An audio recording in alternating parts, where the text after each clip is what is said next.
এমনকি ওদের জার্সিও করছি। শুধু জার্সি নয়, বাড়িতে ওদের পতাকাও টাঙিয়ে রাখছি।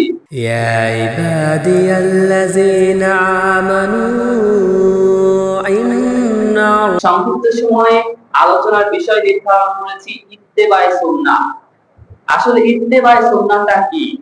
একটা বিষয় নিয়ে আলোচনা করব, সেই বিষয়টা সর্বপ্রথমে বিষয়টা কি বোঝাচ্ছে এটা জানা সবার আগে জরুরি। ইত্তেবা শব্দের অর্থ হচ্ছে অনুসরণ করা। সুন্নাহ মানে হচ্ছে রাসূল সাল্লাল্লাহু আলাইহি ওয়াসাল্লাম যখন যে কাজ যেভাবে করতে নির্দেশ করেছেন, আমাদেরকেও ঠিক তখন সেই কাজ সেভাবে করার নামটাই হচ্ছে সুন্নাহ। আর ইত্তেবায়ে সুন্নাহ মানে হচ্ছে রাসূল সাল্লাল্লাহু আলাইহি ওয়াসাল্লামকে অনুসরণ করা, রাসূল সাল্লাল্লাহু আলাইহি ওয়াসাল্লামকে অনুকরণ করা। দেখেন, ইত্তেবায়ে সুন্নাহ সম্পর্কে হালকা কিছু আলোচনা করব। আল্লাহ তাআলা যেন আমাকে সেই তৌফিক দান করেন। সকলে বলি আল্লাহুম্মা আমিন।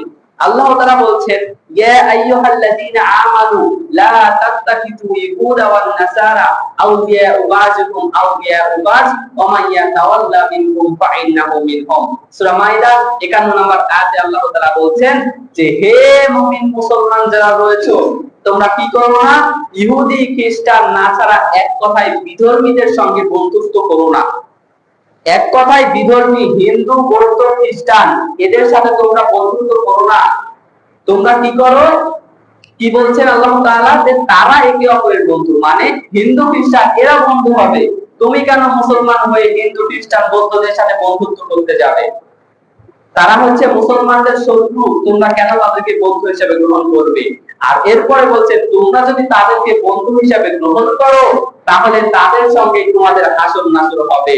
তাহলে আপনি আমি যদি ইহুদি খ্রিস্টান নাসারাদেরকে বন্ধু হিসেবে গ্রহণ করি, তাদের সাথে আমাদের হাসর নাসর হবে। এখন একটু হিসাব করে দেখেন, আপনি যে আর্জেন্টিনার সাপোর্টার, এখন আপনি কোথায় গেলেন?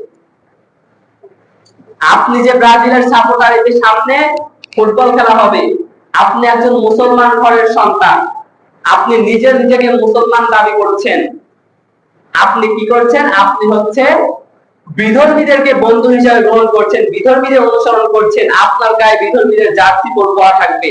আপনি নিজেকে কিভাবে মুসলমান দাবি করেন?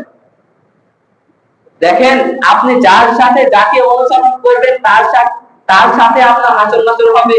রাসূল সাল্লাল্লাহু আলাইহি ওয়াসাল্লাম শুধু একাই বলেন নেই, আল্লাহ তাআলা সূরা মাইদার 51 নম্বর আয়াতে বলেছেন এই কথা। আপনি আমি কি করছি? ওদের মুসলমান ঘরের সন্তান, কিন্তু আপনি আমি ওই ঘরের সন্তান, ওই জার্সি কিনতে পারছি, কিন্তু এই যে মসজিদে এখনো প্লাস্টার করা হয়নি, ওই জার্সির টাকা এই মসজিদে দিতে পারতেন, আপনি উপকৃত হতেন। সাওয়াল করে জান্নাত পাওয়া যায়, সিয়াম পরিপালন করে জান্নাত পাওয়া যায়, আর দান করে জান্নাত কিনে নেওয়া যায়। দান এমন একটা ইবাদত যেটার মাধ্যমে জান্নাত কিনে নেওয়া যায়। দেখেন, আপনি আমার কাছ থেকে কোনো জিনিস নিবেন, কিনে নিবেন না, আমার কাছ থেকে চেয়ে নিচ্ছেন, তার মানে আপনাকে আমার কাছে নিচু হতে হচ্ছে। কিন্তু আপনি যদি আমার কাছ থেকে কোনো জিনিস কিনে নেন তাহলে আপনার মাথা উঁচু থাকবে। আপনি কখনো আমার কাছে ছোট হিসাবে মনে করবেন না যে ওনার কাছে আমি ঋণী। ঠিক তেমনি দান করার মাধ্যমে আপনি জান্নাতকে কিনে নিতে পারছেন। তাহলে আপনি দান করা বাদ দিয়ে আপনি ওই টাকা অযথা ব্যয় করছেন কেন? তাহলে আমাদের প্রত্যেককেই অনুসরণে রাখতে হবে এমন একজনকে যিনি জান্নাতে প্রবেশ করবেন। আমরা কাকে অনুসরণ করব? আমরা অনুসরণ করব নবী মুহাম্মদ রাসূলুল্লাহ সাল্লাল্লাহু আলাইহি ওয়াসাল্লামকে। আমরা অনুসরণ করব কাকে? আশারায়ে মুবাশশিরা, যারা জান্নাতের সুসংবাদপ্রাপ্ত সাহাবী রয়েছে, আমরা তাদের অনুসরণ করব। আপনি আমি কেনই ভাই নেইমার মেসি এদের অনুসরণ করতে গেলাম? আপনি আমি মুসলমান ঘরের সন্তান হওয়া সত্ত্বে আপনি আমি পারি না হচ্ছে রাত জেগে আমরা তাওয়াই করতে পারি না, রাত জেগে আমরা কোরআন তেলাওয়াত করতে পারি না, তাহাজ্জুদের সালাত করতে পারি না। ঠিক রাত 1টা 2টার সময় যখন ব্রাজিল আর্জেন্টিনাদের খেলা থাকে, ঠিক সেই সময় জেগে আমরা খেলা দেখতে পারি। আমরা এমন মুসলমান। আমাদের প্রত্যেককেই ঈমানের মধ্যে এই জিনিসটা রাখতে হবে, অনুসরণে একমাত্র নবী মুহাম্মদ সাল্লাল্লাহু আলাইহি ওয়াসাল্লাম আর তার সাহাবীরা, তার সাহাবী যারা রয়েছে তাদের অনুসরণ করব। আল্লাহ তাআলা যেন আমাদের প্রত্যেককেই এসব ফিতনা থেকে দূরে রাখেন। সকলে বলে আল্লাহুম্মা আমিন। আল্লাহ তাআলা বলছেন, ইয়া আইয়ুহাল্লাযীনা আমানু আতিউল্লাহ ওয়া আতিউর রাসূল ওয়া লা তুবতিলু আমালাকুম। তিনি কি বলছেন, যে হে নবী, হে মুমিনগণ, তাদেরকে বলছেন যে তোমরা কি করো, তোমরা করো হচ্ছে তোমরা আল্লাহর আনুগত্য করো, আর নবী মুহাম্মদ সাল্লাল্লাহু আলাইহি ওয়াসাল্লামের অনুসরণ করো। তাহলে আমাদের প্রত্যেককেই কি করতে হবে, আল্লাহর আনুগত্য করতে হবে। আল্লাহ কোরআনে যেটা বলেছেন সেটা নিজের জীবনে বাস্তবায়ন করতে হবে, আর প্রয়োগ করতে হবে কিভাবে, নবী মুহাম্মদ সাল্লাল্লাহু আলাইহি ওয়াসাল্লাম যেভাবে দেখিয়ে দিয়েছেন। আপনি কোরআনে যেসব সালাতের কথা লেখা হয়েছে সেই জায়গায় বলা হয়নি তুমি রুকু কিভাবে করবে, আপনি কোথায় পাবেন, রাসূল সাল্লাল্লাহু আলাইহি ওয়াসাল্লাম দেখিয়ে দিয়ে গেছেন। কোরআনে বলা হয়নি যে তোমরা শেষ বৈঠকে কি করবে, এটা বলে দিয়েছেন কে, নবী মুহাম্মদ সাল্লাল্লাহু আলাইহি ওয়াসাল্লাম। তাহলে কোরআন এবং হাদিস এটা হচ্ছে একে অপরের সাথে ওতপ্রোতভাবে জড়িত। একটা ছেড়ে দিলে আপনি বাঁচার কোনো পথ নাই আপনার। আপনি যদি কোরআনকে শুধু মানেন, আমাদের সমাজে কিছু কিছু মানুষ রয়েছে যারা আহলে কোরআন, শুধুমাত্র তারা কোরআন মানে, হাদিস মানে না। তারা কোনোভাবেই মুসলমান হতে পারে না, তারা নিজেদেরকে মুসলমান দাবি করতে পারে না। কিভাবে দাবি করতে পারে না, অবশ্যই প্রমাণ ছাড়া কোনো কথা বলা যাবে না।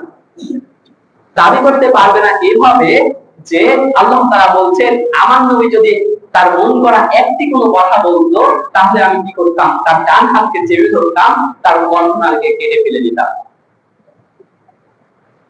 নবী কণ্ঠনালীকে কাটা হয়নি, তাহলে নবী যেটাই বলেছেন সেটাই হচ্ছে আল্লাহর ওহী, আল্লাহ যেটা বলতে নির্দেশ করেছেন সেটাই তিনি বলেছেন।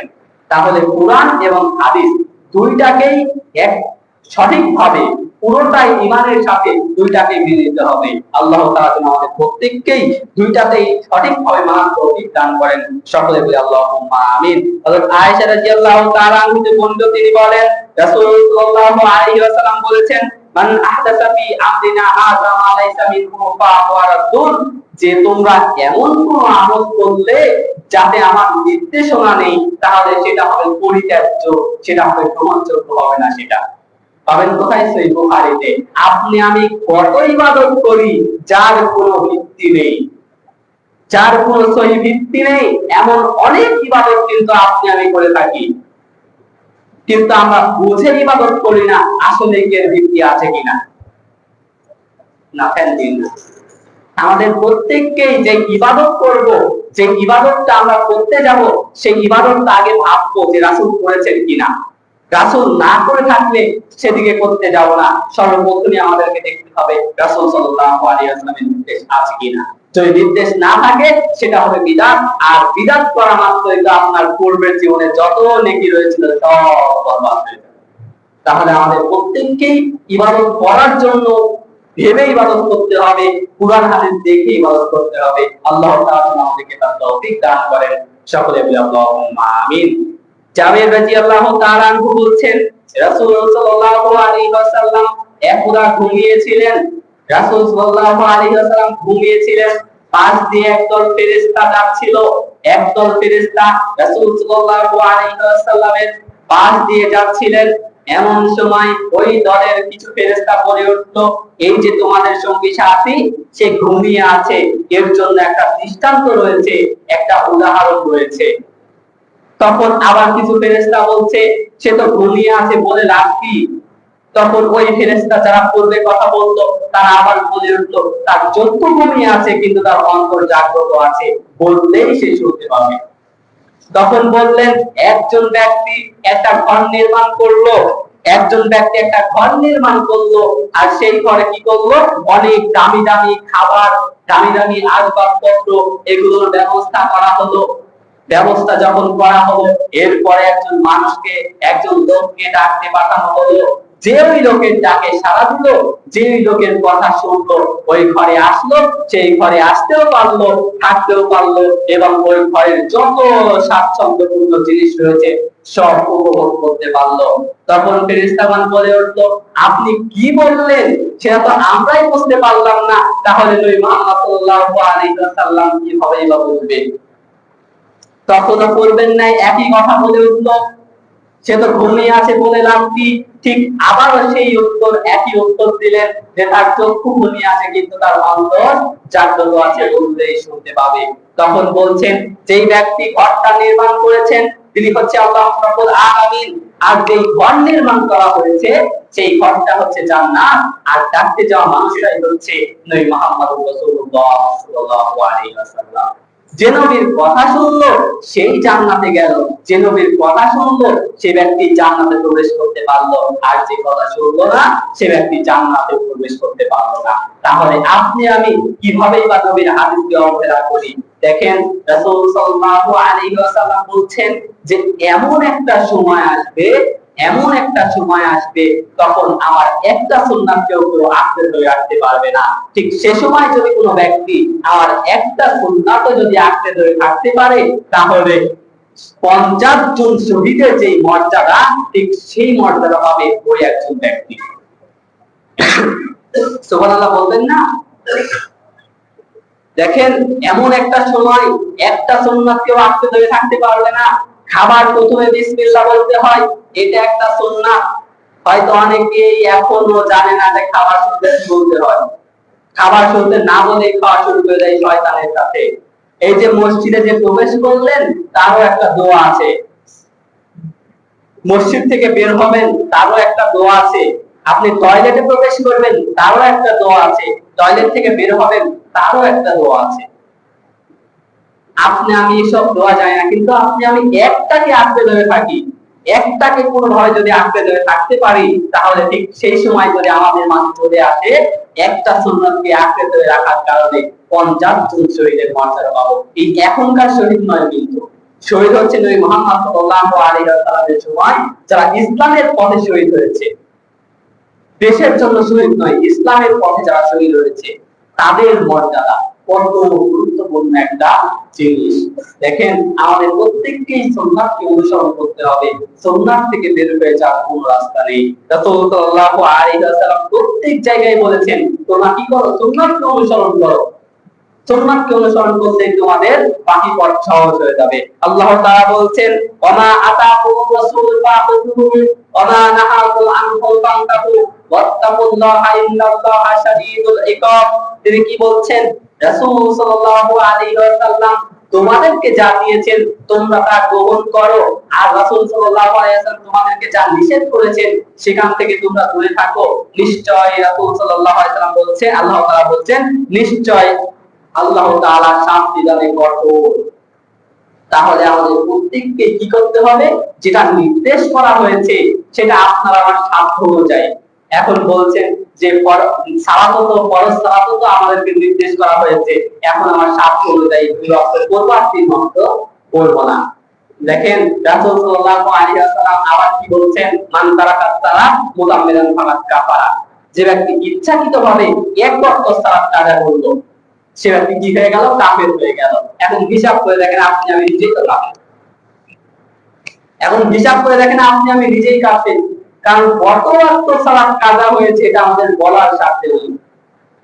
আজ থেকে তওবা করতে হবে, আজ থেকে প্রতিজ্ঞা করতে হবে, আজ থেকে এক ওয়াক্ত সালাত ইনশাআল্লাহ কখনো কাজা করব না, এমন যদি ওয়াদা করতে পারেন তাহলে ওয়াদা করার পরে যদি আপনি মৃত্যুবরণ করেন পূর্বের সকল গুনাহ আল্লাহ সুবহানাহু ওয়া তাআলা মাফ করে দিবেন, শুধুমাত্র এই ওয়াদা করার জন্য।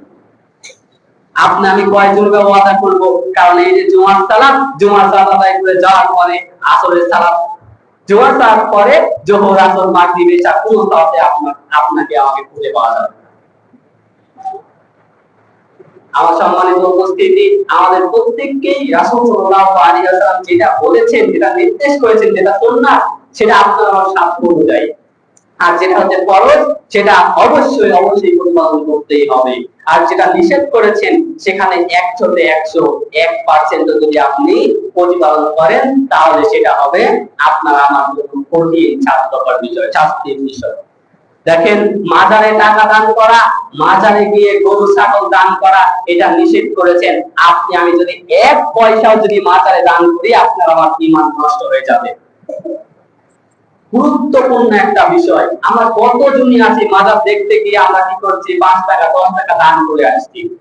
এসব থেকে দূরে থাকতে হবে। আপনি দেখতে চান, নিষেধ করছি না, তবে এখানে কি 1 পয়সা দান করাটা হচ্ছে আপনার জন্য বোকামি, আপনার আমার জন্য বোকামি। আমাদের প্রত্যেককে আল্লাহ তাআলা যেন এইসব বিষয় থেকে দূরে রাখেন। সকলে বলে আল্লাহুম্মা আমিন।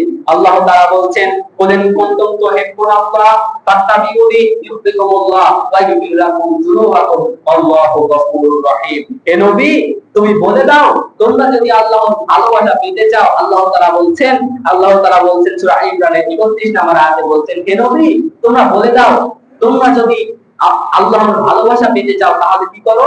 নবী মুহাম্মদ সাল্লাল্লাহু আলাইহি ওয়াসাল্লামের অনুসরণ করো। তাহলে আপনি আমি যদি আল্লাহর ভালোবাসা পেতে চাই তাহলে অনুসরণ করতে হবে একমাত্র নবী মুহাম্মদ সাল্লাল্লাহু আলাইহি ওয়াসাল্লাম। দেখেন, আল্লাহর ভালোবাসা ছাড়া পৃথিবীর কোনো মানুষ, আপনি আমি কেন, কোনো মানুষই জান্নাতে প্রবেশ করতে পারবে না আল্লাহর ভালোবাসা দয়া ছাড়া। আল্লাহ যদি আপনার আমার কাছ থেকে যদি হিসাব নেন, তাহলে হিসাব দিয়ে জান্নাতে যাওয়ার মতো অবস্থা, জান্নাতে যাওয়ার মতো ক্ষমতা পৃথিবীর কোনো মানুষের নেই। নবী বলছে যে, যখন নবীর মেয়ে বলছে যে আপনার সাথে জান্নাতে নিয়ে যাবে, আপনি কি জান্নাতে যাবেন না? তখন নবী কি বলেছিল?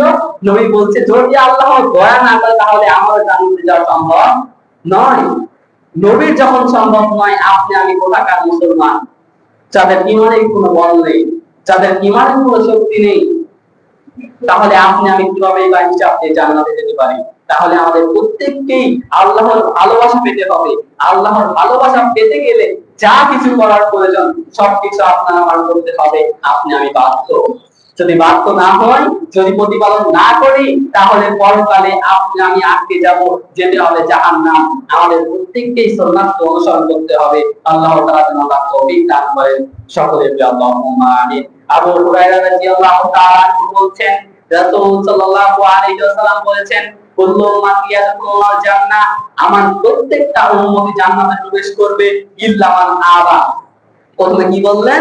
প্রত্যেকটা উম্মতি জান্নাতে প্রবেশ করবে ইল্লা মান আবা, কারা ব্যতীত। কারা ব্যতীত? ইল্লা মান আবা ইয়া রাসূলুল্লাহ। সাহাবায়ে কেরাম জিজ্ঞাসা করলেন, কারা ব্যতীত ইয়া রাসূলুল্লাহ? রাসূল সাল্লাল্লাহু আলাইহি ওয়াসাল্লাম বলছেন, ক্বালা মান আতানি দাখালাল জান্নাহ, যে ব্যক্তি আমার অনুসরণ করলো সেই জান্নাতে প্রবেশ করলো। মান আসানি ফাকাত আবা, যে আমার অনুসরণ করলো না, যে আমাকে অস্বীকার করলো, সে ব্যক্তি জাহান্নামে প্রবেশ করলো। বুখারী এবং মিশকাতের হাদিস। আপনি কিভাবে অস্বীকার করবেন? আপনি নবীকে অনুসরণ করেন না, নবীর আনুগত্য করেন না, আপনি নিজেকে জান্নাতে যাওয়ার, জান্নাতের অংশীদার হিসাবে আপনি দাবি করতে চান, কি হয় বা আপনি দাবি করেন? আপনার আমাকে নবীকে অনুসরণ করতে হবে সব সময়। আপনি ঘুমাতে গিয়েছেন, ঠিক সেই সময় নবীকে অনুসরণ করতে হবে। কিভাবে? আপনি যখন ঘুমাতে গিয়েছেন, আপনি আমি কি করি? স্মার্টফোনে গেম খেলতে খেলতে ঘুমিয়ে যাই। আপনি আমি স্মার্টফোনে সিনেমা, নাটক এসব দেখতে দেখতে ঘুমিয়ে যায়। কিন্তু আপনার উচিত কি ছিল? ফোন টেবিলের উপর রেখে আপনাকে ডান কাত হয়ে শুয়ে আপনাকে ঘুমের দোয়া পড়ার পরে আপনাকে বলা উচিত ছিল, আপনার বলা উচিত ছিল একের পর এক সূরা তেলাওয়াত করা। রাসূল সাল্লাল্লাহু আলাইহি ওয়াসাল্লামের সুন্নাত ছিল, যখন তিনি ঘুমাতে যেতেন তখন তিনি সূরা মুলক পড়তেন। আপনি আমি কয়জনই বা পড়ি? আপনি আমি কয়জনই বা পড়ি? রাসূল সাল্লাল্লাহু আলাইহি ওয়াসাল্লাম প্রত্যেক দিন এশা এবং ফজরের সালাত জামাতের সঙ্গে মসজিদে আদায় করতেন। কারণ যে ব্যক্তি এশার সালাত জামাতের সঙ্গে মসজিদে আদায় করলো, সে ব্যক্তি যেন অর্ধ রাত্রি সালাত আদায় করলো। আবারও যে ব্যক্তি ফজরের সালাত জামাতের সঙ্গে আদায় করলো, সে যেন পুরো রাত্রি সালাত আদায় করলো। কিন্তু এই সালাত দুটোই হচ্ছে কিন্তু মুনাফিকের জন্য সবচেয়ে কষ্টকর সালাত। মুনাফিকরা এই সালাত আদায় করতে চায় না। এখন যদি আপনার আমার এই সালাত যদি কষ্টকর হয়ে যায়, সালাত যদি আদায় না করি, আপনি আমি কি মুনাফিক হয়ে যাচ্ছি না? আর মুনাফিকদের স্থান কিন্তু কাফেরদের নিচে, জাহান্নামের সবার নিচে কিন্তু মুনাফিকদের স্থান। তাহলে আমাদের প্রত্যেককেই রাসূল সাল্লাল্লাহু আলাইহি ওয়াসাল্লাম যেটা বলেছেন, যখন যেটা বলেছেন, আমরা ঠিক তখন সেটাই মানবো, এর বাইরে অন্য কিছু মানবো না। আল্লাহ তাআলা যেন আমাদের তৌফিক দান করেন। সকলে বলি আল্লাহুম্মা আমিন। আনাস রাদিয়াল্লাহু তাআলা আনহু বর্ণিত, রাসূল সাল্লাল্লাহু আলাইহি ওয়াসাল্লামের বাড়িতে তিনজন সাহাবী আসলেন। কয়জন সাহাবী? তিনজন সাহাবী রাসূল সাল্লাল্লাহু আলাইহি ওয়াসাল্লামের বাড়িতে আসলেন। রাসূল সাল্লাল্লাহু আলাইহি ওয়াসাল্লাম বাইরে ছিলেন না। রাসূল সাল্লাল্লাহু আলাইহি ওয়াসাল্লামের স্ত্রীকে জিজ্ঞাসা করেছিলেন যে রাসূল সাল্লাল্লাহু আলাইহি ওয়াসাল্লামের ইবাদত কেমন ছিল। রাসূল সাল্লাল্লাহু আলাইহি ওয়াসাল্লাম তিনি কেমন সালাত করতেন রাতে কেমন সালাত আদায় করতেন, তখন রাসূল সাল্লাল্লাহু আলাইহি ওয়াসাল্লামের স্ত্রী বলছেন তিনি রাতের কিছু সময় সালাত আদায় করতেন, আবার তিনি ঘুমিয়ে কাটিয়ে দিতেন। ওই তিনজনের মধ্যে একজন বলে উঠলো যে রাসূল সাল্লাল্লাহু আলাইহি ওয়াসাল্লামের আগের পাপ, পরের পাপ, ছোট পাপ, বড় পাপ সবই তো ক্ষমা করা হয়েছে, আমাদের তো আর তাই করা হয়নি, সুতরাং কি করব, এখন থেকে সারা দিন সারা রাত সালাত আদায় করব, সালাত কখনো ত্যাগ করব না। এরপরে দ্বিতীয় জন বলছে রাসূল সাল্লাল্লাহু আলাইহি ওয়াসাল্লামের সিয়াম কেমন ছিল, রোজা কেমন ছিল, তখন বলছেন তিনি রমজানের বাইরে কিছু সময় সিয়াম প্রতিপালন করতেন, কিছু সময় সিয়াম ছেড়ে দিতেন, সিয়াম প্রতিপালন করতেন না। তখন ঠিক করবেন নাই বলে উঠলো রাসূল সাল্লাল্লাহু আলাইহি ওয়াসাল্লামের আগের পাপ, পরের পাপ, ছোট পাপ, বড় পাপ সবই তো ক্ষমা করা হয়েছে, আমাদের তো তাই করা হয়নি, সুতরাং কি করব, সারা জীবন সিয়াম প্রতিপালন করব, কখনো সিয়াম ছাড়বো না, কখনো সিয়াম ভঙ্গ করবো না। তৃতীয় জন ছিল সে এখনো বিবাহই করেনি, সে বলছে আমি কখনো বিবাহই করবো না, কারণ বিবাহ করলে সন্তানাদি হবে, বংশাবলী হবে, তাদেরকে কামাই করে খাওয়াতে হবে, ইনকাম করে তাদেরকে খাওয়াতে হবে, তাদেরকে যদি সঠিকভাবে চালাতে না পারে আমি নিজে থেকে যাবো, সুতরাং কি করব, বিয়েই করব না, সব সময় সালাত সিয়াম এগুলোতে ব্যস্ত থাকবো, সালাত সিয়াম আদায় করব।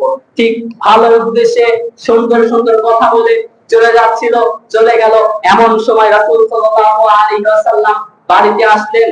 বাড়িতে আসার পরে যখন এই কথা তার স্ত্রীর মুখ থেকে শুনলেন, তখন তাদের পিছু নিলেন, ওই তিনজন ব্যক্তির পিছু নিলেন। পিছু নেওয়ার পরে এক পাহাড়ের আড়ালে গিয়ে যখন সাক্ষাৎ হলো, যখন দেখা হলো, তখন বলছেন যে তোমরাই কি সেই তিনজন ব্যক্তি যারা এই কথা বলেছিলেন? তখন বলছে জি আল্লাহর রাসূল, জি আল্লাহর রাসূল, আমরা তো ভালো উদ্দেশ্যেই বলেছি। তখন রাসূল সাল্লাল্লাহু আলাইহি ওয়াসাল্লাম কি বলছেন দেখেন, রাসূল সাল্লাল্লাহু আলাইহি ওয়াসাল্লাম বলছেন যে ব্যক্তি আমার সুন্নাত থেকে মুখ ফিরিয়ে দিল সে আমার দলভুক্ত নয়। যদি আল্লাহকে ভয় করে সারা জীবন সালাত করতে হতো, সব সময় সালাত করতে হতো, তাহলে আমি নবী করতাম। যদি আল্লাহকে ভয় করে সারা জীবন সিয়াম প্রতিপালন করতে হতো, তাহলে আমি নবী করতাম। যদি আল্লাহকে ভয় করে সালাত সিয়ামের জন্য বিবাহ থেকে বিচ্ছিন্ন হতে হতো, বিবাহ না করতে হতো, তাহলে আমি নবী করতাম। আমি নবী করি নাই, কারণ বিবাহ প্রত্যেকটা মুসলমানের উপর ফরজ, সামর্থ্য থাকলে বিবাহ করতে হবে। এখনো যাদের সামর্থ্য নেই, সামর্থ্য আছে কিন্তু বিবাহ করেননি, তারা যদি এই অবস্থায় মৃত্যুবরণ করেন, আপনার জান্নাতে যাওয়া কিন্তু প্রায় অসম্ভব, কারণ আপনি ফরজ পালন করেছেন, ফরজ আদায় করেননি। আমাদের প্রত্যেককে ফরজ বিধানগুলোতে কঠোর থাকতে হবে, ফরজ থেকে কখনো দূরে যেতে হবে না। দেখেন আপনি আমি যাদের সামর্থ্য রয়েছে, আপনাদের সামর্থ্য রয়েছে, যারা এখনো বিবাহ করেনি, তাদের যে জেনা হচ্ছে, এই জেনার অংশীদার কিন্তু আপনার পিতা হবে না। পিতাদেরকে উদ্দেশ্য করে বলছি, সন্তানের প্রাপ্তবয়স্ক হয়ে গেছে সন্তান, আপনি এখনই বিয়ে দিয়ে দেন, কারণ আপনি মনে করছেন যে আপনার সন্তান চাকরি করবে, আপনার সন্তান প্রতিষ্ঠিত হবে, এরপরে আপনি বিয়ে দিবেন। যদি আপনি এমন ভেবে থাকেন, তাহলে আপনি পিতা হিসাবেও আপনি ঠিক থাকবেন, পিতা হিসেবে আপনি অক্ষম থাকবেন। কেননা ওই সন্তান যে গুনাহ করছে তার একটা অংশীদার আপনি হবেন। আল্লাহ তাআলা যখন সৃষ্টি করেছেন তখন তার রুচি নির্ধারণ করে দিয়েছেন, তার খাবারের ব্যবস্থা নির্ধারণ করে দিয়েছেন। আর যত পৃথিবীতে সফল ব্যক্তি রয়েছে, কেউ বিবাহের আগে সফল হয়নি, আগে বিবাহ হয়েছে, যত সন্তানাদি হবে তাদের তাদের রিজিক আল্লাহ তাআলা বৃদ্ধি করে দিবেন। তাহলে আমাদের প্রত্যেককেই প্রাপ্তবয়স্ক হওয়ার সাথে সাথে বিবাহ করার চেষ্টা করতে হবে। আল্লাহ তাআলা তার তৌফিক দান করেন, সকলে বলি আল্লাহুম্মা আমিন। জাবির রাদিয়াল্লাহু তাআলা আনহু বলছেন, রাসূল সাল্লাল্লাহু আলাইহি ওয়াসাল্লাম বলছেন, ক্বালা রাসূলুল্লাহ সাল্লাল্লাহু আলাইহি ওয়াসাল্লাম, আম্মা বা'দ ফাইন্না খায়রাল হাদিস কিতাবুল্লাহ ওয়া খায়রাল হাদি হাদি মুহাম্মাদিন সাল্লাল্লাহু আলাইহি ওয়াসাল্লাম ওয়া শাররুল উমুরি মুহদাসাতুহা ওয়া কুল্লু মুহদাসাতিন বিদআহ ওয়া কুল্লু বিদআতিন যালালাহ ওয়া কুল্লু যালালাতিন ফিন-নার। জাবির রাদিয়াল্লাহু তাআলা বলছেন, রাসূল সাল্লাল্লাহু আলাইহি ওয়াসাল্লাম হাম এবং সালাতের পর তিনি বলছেন যে নিশ্চয় শ্রেষ্ঠতম বাণী হচ্ছে আল্লাহ সুবহানাহু ওয়া তাআলার বাণী, আর শ্রেষ্ঠতম হেদায়েত হচ্ছে নবী মুহাম্মদ সাল্লাল্লাহু আলাইহি ওয়াসাল্লামের হেদায়েত, আর সবচেয়ে নিকৃষ্টতম কাজ হচ্ছে দ্বীনের মধ্যে নতুন কিছু সৃষ্টি করা, আর প্রত্যেকটা নতুন সৃষ্টি করার নামই হচ্ছে বিদআত। আর আমরা এই বিদআত করে যাচ্ছি, আমরা এই বিদআতের মধ্যে সকলেই নিমজ্জিত হয়ে গেছি। আমরা বিদআত সব সময় বিদআত নিয়ে ব্যস্ত থাকি, সব সময় বিদআত। দেখেন এই যে কাক যদি ডাকে আপনি আমি কি বলি? আপনি আমি বলছি হয়তো কোনো মানুষ মারা গেছে, তার সুসংবাদ দিচ্ছে, তার দুঃসংবাদ দিচ্ছে কাকে? এই যে এটা মনে করা মাত্র আপনি শিরক করে ফেলেছেন, আর শিরক করে কিন্তু জান্নাতে যাওয়া যাবে না। আজকেই তওবা করে ফিরে আসতে হবে। আল্লাহ তাআলা যেন আমাদেরকে তার তৌফিক দান করেন। সকলে বলি আল্লাহুম্মা আমিন। বারাকাল্লাহু লানা ওয়া লাকুম ফিল কুরআনিল আযীম ওয়া নাফা'না আয়াতি ওয়া যিকরিল হাকীম। আকুলু ক্বালি হাযা আস্তাগফিরুল্লাহ ওয়া সাইয়িল মুসলিমিন ফাস্তাগফিরুহু ইন্নাহু হুয়াল গফুরুর রাহিম।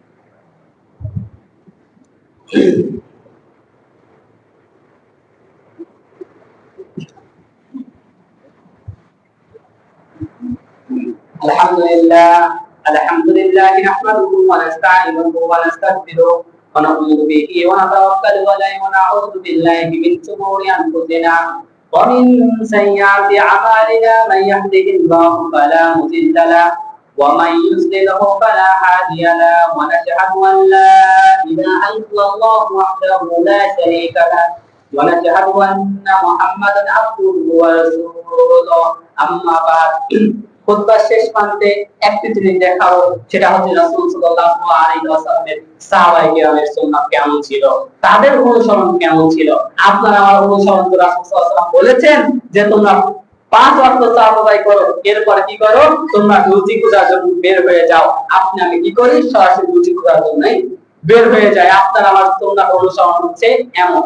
আর সাহাবায়ে কেরামের অনুসরণ কেমন ছিল আপনাকে দেখাই। দেখেন রাসূল সাল্লাল্লাহু আলাইহি ওয়াসাল্লাম একদিন মিম্বারে দাঁড়িয়ে খুতবা দিচ্ছিলেন, বক্তব্য দিচ্ছিলেন। এমন সময় একজন সাহাবী রাসূল সাল্লাল্লাহু আলাইহি ওয়াসাল্লামের বক্তব্য শোনার জন্য আসছিল। ঠিক এমন সময় রাসূল সাল্লাল্লাহু আলাইহি ওয়াসাল্লাম বললেন, এই তুমি বসো। সাহাবী কি করলেন? ওই জায়গায় বসেছিলেন। সাহাবী এমন জায়গায় ছিলেন, এক পা মসজিদের ভিতরে আর এক পা মসজিদের বাইরে। ঠিক এমন জায়গায় রাসূল সাল্লাল্লাহু আলাইহি ওয়াসাল্লামের সাহাবী ঠিক এমন জায়গা ছিলেন। ঠিক ওই জায়গায় বসে বললেন, আপনার আমার অনুসরণ কি? আপনার আমার অনুসরণ হচ্ছে যে রাসূল সাল্লাল্লাহু আলাইহি ওয়াসাল্লাম বলেছেন, ঘুমাতে যাওয়ার সময় তোমরা দোয়া করে ঘুমাও, ডান কাত হয়ে ঘুমাও। আপনি আমি উপর হয়ে ঘুমাই, আপনি আমি বাম কাত হয়ে ঘুমাই। এসব হচ্ছে আপনার আমার অনুসরণ। আর সাহাবায়ে কেরামের অনুসরণ ছিল রাসূল সাল্লাল্লাহু আলাইহি ওয়াসাল্লাম মুখ দিয়ে বের করেছেন মানে দ্বিতীয় কোনো কথা চলবে না, দ্বিতীয় কোনো কথা চলবে না। রাসূল সাল্লাল্লাহু আলাইহি ওয়াসাল্লাম বার্থডে অনুষ্ঠান আরাম করেছেন, আপনার আমার সন্তানের জন্য আমরা কি করছি? বার্থডে অনুষ্ঠান প্রতিপালন করছি। আপনি বিবাহ করেছেন, আপনি কি করছেন? ম্যারেজ অনুষ্ঠান পালন করছেন, আর আপনি নিজেকে মুসলমান দাবি করছেন। এটা সুন্নাতকে অনুসরণ নয়। সুন্নাতকে হচ্ছে এটা হচ্ছে অস্বীকার করার একটা সবচেয়ে বড় মাধ্যম। দেখেন, আপনি সুন্নাতকে অবহেলা করা মানে ওই সুন্নাতকে আপনি অস্বীকার করলেন। সুন্নাতকে অবহেলা করা মানে সেটাকে অস্বীকার করা। আমাদের প্রত্যেককেই সুন্নাত যদি প্রতিপালন নাও করতে পারেন, বিদআত করতে যেন না। সুন্নাতকে যদি প্রতিপালন নাও করতে পারেন, বিদআত করতে যেন না। আমাদের প্রত্যেককেই দুটি জিনিসকে আঁকড়ে ধরে রাখতে হবে। যেমন বিদায়ের ভাষণে রাসূল সাল্লাল্লাহু আলাইহি ওয়াসাল্লাম বলেছিলেন, তারাকতু ফীকুম আমরাইন লাম তাজিদু মা তামাসসাকুম বিহি কিতাবুল্লাহ ওয়া সুন্নতি, যে আমি তোমাদের মাঝ থেকে চলে যাব, আমি তোমাদের মাঝ থেকে চলে যাচ্ছি, কিন্তু তোমাদের মাঝে দুটি জিনিস রেখে যাচ্ছি। এই দুটি জিনিসকে তোমরা যদি সঠিকভাবে আঁকড়ে ধরে থাকতে পারো, তোমরা কখনো পথভ্রষ্ট হবে না, তোমরা কখনো বিপথে যাবে না। একটি হচ্ছে আল্লাহ তাআলার কিতাব কুরআনুল কারীম, আর দ্বিতীয় হচ্ছে নবী মুহাম্মদ সাল্লাল্লাহু আলাইহি ওয়াসাল্লামের মুখের বাণী, সেটা হচ্ছে হাদিস। আমাদের প্রত্যেককেই কুরআন এবং হাদিস অনুসরণ করতে হবে। আল্লাহ তাআলা আমাদের তৌফিক দান করেন। সকলে বলি আল্লাহুম্মা আমিন। দেখেন, মসজিদের এখন অবস্থা এই যে প্লাস্টার করতে হবে। আপনারা দানের হাতকে সব সময় বৃদ্ধি করবেন, সব সময় দান করার চেষ্টা করবেন। আপনাদের দানে, আপনাদের টাকায় কিন্তু এই মসজিদ এই স্থানে গিয়েছে। ঠিক আপনাদের দানেই কিন্তু একদিন এই মসজিদটাও টাইলস করা হবে, প্লাস্টার করা হবে। আপনাদেরকে সব সময় দানের হাতকে বৃদ্ধি করতে হবে। যেটা খুতবার প্রথমেই বলেছি, দান হচ্ছে দলিল। দানের মাধ্যমে আপনি জান্নাত কিনে নিতে পারবেন, অন্য কোনো ইবাদতের মাধ্যমে আপনি জান্নাত কিনে নিতে পারবেন না। আপনার সামর্থ্য আছে, আপনি এখনই দান করেন। আপনার সামর্থ্য আছে, আপনি এখনই দান করেন। এই যে ব্যক্তি মসজিদে দান করবে, সেটা জান্নাতে ঠিক এমনই একটা ঘর পাবে। আপনি মসজিদে যত বেশি দান করবেন, আপনার ইবাদত তত বেশি হবে, আপনি তত বেশি জান্নাতের পথে চলে যাচ্ছেন। তাহলে আমাদের প্রত্যেককেই বেশি বেশি দান করতে হবে।